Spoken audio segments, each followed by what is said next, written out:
এলাকার নাম জেলখানার চর হলেও কিন্তু এখানে দেখতে পাচ্ছেন জেল কিন্তু নেই। আসলেই বলতে গেলে এটা হচ্ছে সোনাফলার মাঠ বলা যেতে পারে। জেলখানার চর বললে আসলেই ভুল হবে। আমি যে জায়গাটাতে এখন হাঁটাহাঁটি করতেছি বা দাঁড়িয়ে আছি, এটা হচ্ছে ময়মনসিংহ শহর থেকে সামান্য একটু দূরে। জাস্ট এই পাশেই হচ্ছে সেই ব্রহ্মপুত্র নদীর পূর্ব পাশেই আছি আমি, আর ওই পাশে হচ্ছে জেলখানা। সো সেই নাম অনুসারে আসলে এই পাশটার নাম হয়েছে জেলখানা। তো এই দিক দিয়ে আসলে সুন্দর চিকন একটি রাস্তা আছে, দেখেন কি সুন্দর গাছপালা, চতুর্দিকে সবুজ আর সবুজ, বড় বড় গাছপালা দুই সাইডে রাস্তার মাঝখান দিয়ে এরকম অটো চলে যায়। আর যে ফসলের মাঠগুলো আছে, এই মাঠগুলোতে আসলে কিন্তু দেখেন অবাক করার মতো কাণ্ড। এই যে আমার সামনে যেটি দেখতে পাচ্ছেন, আমি আপনাদের যেটা দেখাচ্ছি, হয়তোবা অনেকেই চিনেন আবার অনেকেই চিনেন না। এটি হচ্ছে দেখেন শিম গাছ, থোকায় থোকায় ঝোপা ঝোপা শিম ধরে আছে, আবার ফুলও ফুটে আছে যেইগুলোতে শিম ধরবে। তো আমি একটু এই ক্ষেতের মাঝখানে যাওয়ার চেষ্টা করি, গিয়ে দেখি আসলে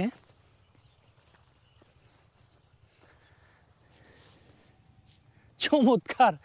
ছোটোবেলায় আমরা যখন আমাদের গ্রামে এইরকম, যদিও কি বলে সবজির মাঠ ছিল না, আমাদের নর্মালি যে ফসলগুলো হয় সেইগুলোই আমরা দেখতাম। আর এরকম মাচা দেওয়া থাকতো শিমের বাড়িতে, আমাদের বাড়ির আশেপাশে আঙ্গিনাতে এরকম মাচা দেওয়া থাকতো। তো এই মাচার নিচে নর্মালি অনেক ঠান্ডা হয় ছায়া থাকার কারণে, আর পরিবেশটা কেমন একটা শান্তদায়ক হয় আর কি, শান্তিদায়ক হয়। সো ওই জিনিসটা আমার কাছে খুব ভালো লাগতো ছোটোবেলায়। আমি দেখা গেছে যে ওই বসে থাকতাম ওই জায়গাগুলোতে একটু শান্তি নেওয়ার জন্য। সো আমি এই রাস্তা দিয়ে যাওয়ার পথে আসলেই এরকম অবস্থা দেখে লোভ সামলাতে পারলাম না, না পেরে নেমে পড়লাম। এইখানে আসা হয়েছিল অন্য একটা উদ্দেশ্যে, সেই উদ্দেশ্য সেরে দেন আবার এখানে পাশেই আবার রয়েছে ওই যে টমেটো ক্ষেত, আবার এদিকে মিষ্টি লাউ ক্ষেত, তার পাশেই আবার ধান ক্ষেত রয়েছে, বিস্তীর্ণ ধান ক্ষেত।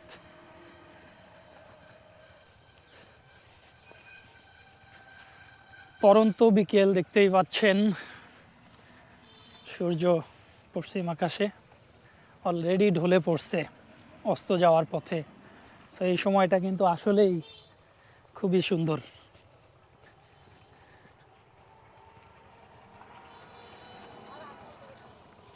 চারপাশটা যদি দেখি তাহলে এই যে এই পাশটা আবার দেখেন ধান ক্ষেত রয়েছে, অন্য অন্য যে সবজি ক্ষেত সেইগুলো রয়েছে।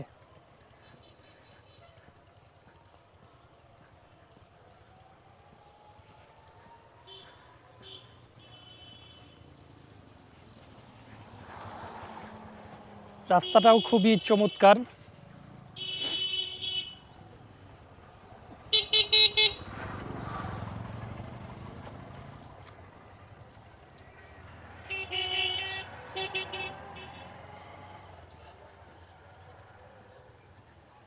অনেক সময় এই দুনিয়ার আসল সৌন্দর্য দেখার জন্য আসলে খুব বেশি দূরে যাওয়ার প্রয়োজন হয় না।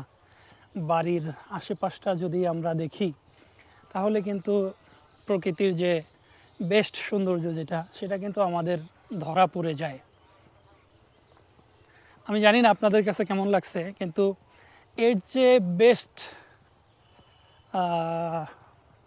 সিনারি বা প্রকৃতি আমার মনে হয় আর হয় না। এর চেয়ে বেশি সুন্দর আসলেই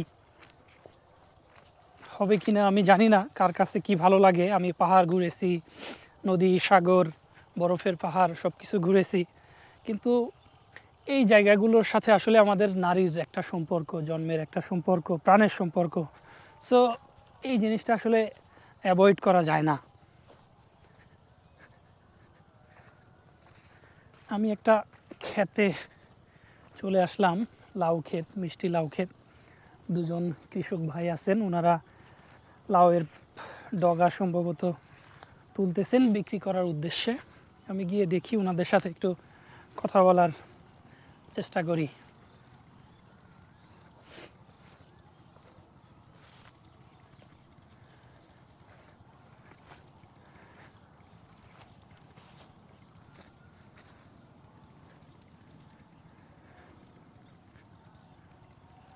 আসসালামু আলাইকুম। কি লাউয়ের ডগা কাটতেছেন তাই না? না সার দিচ্ছেন? সার কি ধান খেতে দিচ্ছেন না এই লাউ খেতেই? ধান খেতে। বাহ, এই যে সুন্দর মিষ্টি লাউ ধরে আছে।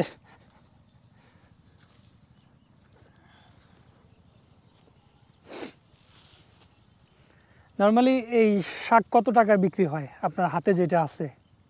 কত টাকা হতে পারে বিক্রি করলে? মানে এক একটা ডগা হচ্ছে 2 টাকা?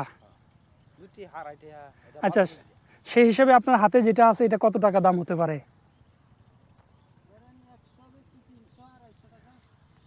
আচ্ছা, মানে 100টা ডগা হচ্ছে, হ্যাঁ হ্যাঁ,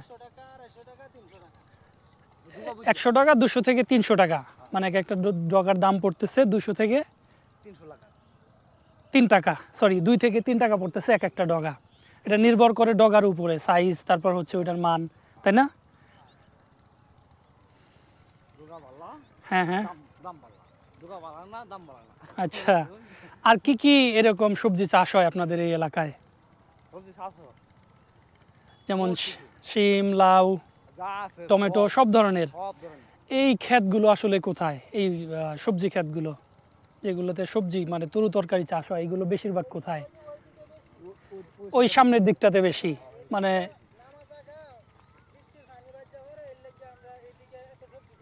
আচ্ছা,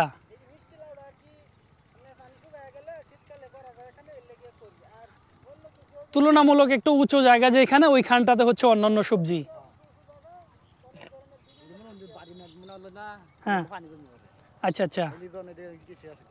নাম কি আপনার? দুলাল। আচ্ছা, মাশাআল্লাহ।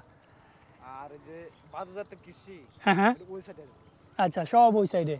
ওই সাইডে গেলে গিয়া হেবা কিন্তু মেঘে পানি বইলেও নেমে মারে। আচ্ছা আচ্ছা। আর এটা কিন্তু বাজ্য মারে। তো ঠিক আছে, ভালো থাকবেন। এই ক্ষেত কি আপনার? না, এটা যে আচ্ছা, সমস্যা নাই। সো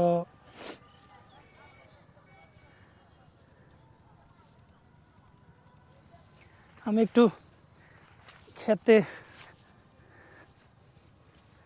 যদিও বেশিরভাগ গাছে এখন ফুল, লাউ এখনো ধরে নাই।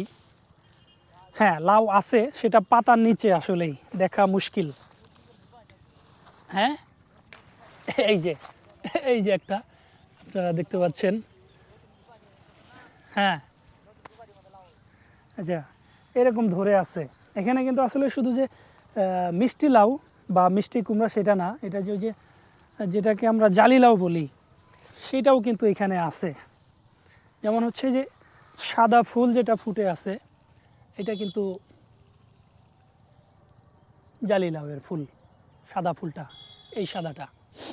আর দেখেন এই যে লুকিয়ে আছে গাছের পাতার আড়ালে মিষ্টি লাউ লুকিয়ে আছে, এরকম কিন্তু সবগুলো পাতার নিচে এইভাবে লুকিয়ে আছে, যেটা চোখে ধরা পড়ে না। চলুন, ওই যে অটোওয়ালা চাচা ওইখানে দাঁড়িয়ে আছেন, আমার অপেক্ষায় আছেন।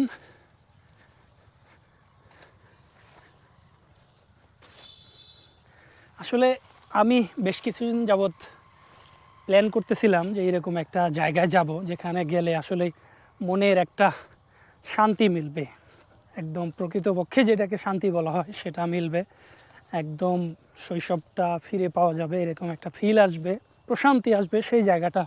তো কোনোভাবেই খুঁজে পাচ্ছিলাম না। ফাইনালি আমি যখন ময়মনসিংহের এই মদিনা মসজিদে আসলাম মসজিদ দেখার জন্য, ফেরার পথে পড়ে গেল চোখে, সো আমি নেমে পড়লাম।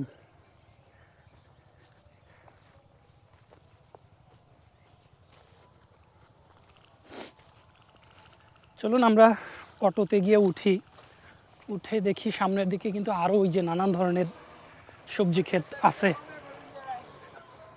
সবজি ক্ষেত আছে, সেইগুলো আমি আপনাদের আবার দেখানোর চেষ্টা করি।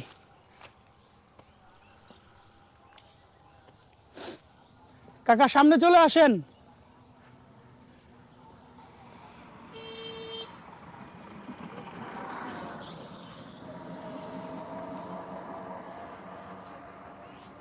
চাচার সবজি ক্ষেত নাই?